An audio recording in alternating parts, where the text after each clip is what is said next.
नमस्कार, मैं रचना शर्मा चढ़ती कला टाइम टीवी देख रहे सभी दर्शकों का स्वागत करती हूं। आप देख रहे हैं हिंदी टॉप न्यूज।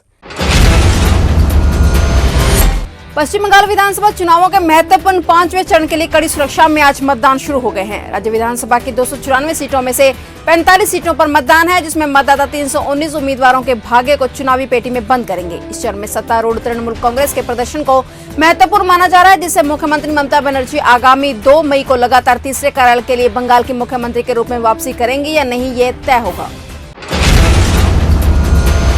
प्रधानमंत्री नरेंद्र मोदी ने लोगों से पश्चिम बंगाल विधानसभा चुनाव के 5वें चरण के तहत शनिवार को हो रहे मतदान में भारी संख्या में भागीदारी सुनिश्चित करने की अपील की है। उन्होंने विभिन्न राज्यों में हो रहे उपचुनावों में भी लोगों से रिकॉर्ड संख्या में मतदान कर लोकतंत्र के इस पर्व को मजबूत करने का आग्रह किया है। वहीं गृह मंत्री अमित शाह ने भी मतदाताओं को अधिक से अधिक मतदान करने की अपील की है।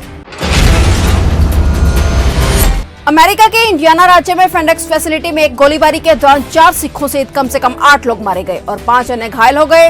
गोलीबारी करने वाले शख्स की पहचान इंडियाना निवासी 19 वर्षीय ब्रैंडन स्कॉट हॉल के तौर पर हुई है। आरोपी ने लोगों को मारने के बाद खुद भी आत्महत्या कर ली। वहीं इस घटना पर अमेरिकी राष्ट्रपति जो बाइडेन ने दुख जताया है।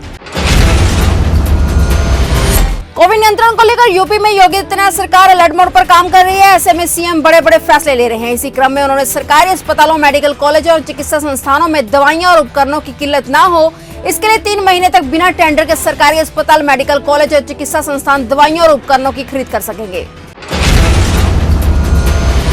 कोविड-19 की दूसरी लहर ने हरियाणा में आज के दिन का इस साल का सबसे बड़ा रिकॉर्ड तोड़ दिया है। रोजाना हजारों की संख्या में कोरोना पॉजिटिव के नए मामले सामने आ रहे हैं। आज हरियाणा में कोरोना के 6270 नए मामले सामने आए। वहीं कोरोना मरीजों की मौत में वृद्धि हुई है।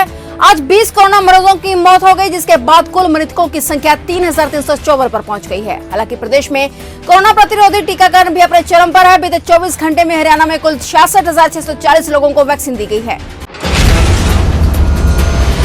राष्ट्रीय राजधानी दिल्ली में भी कोरोना के मामले तेजी से बढ़ रहे हैं। बीते 24 घंटे में कोरोना के 19,486 नए केस सामने आए। इसके अलावा 141 लोगों की मौत हो गई।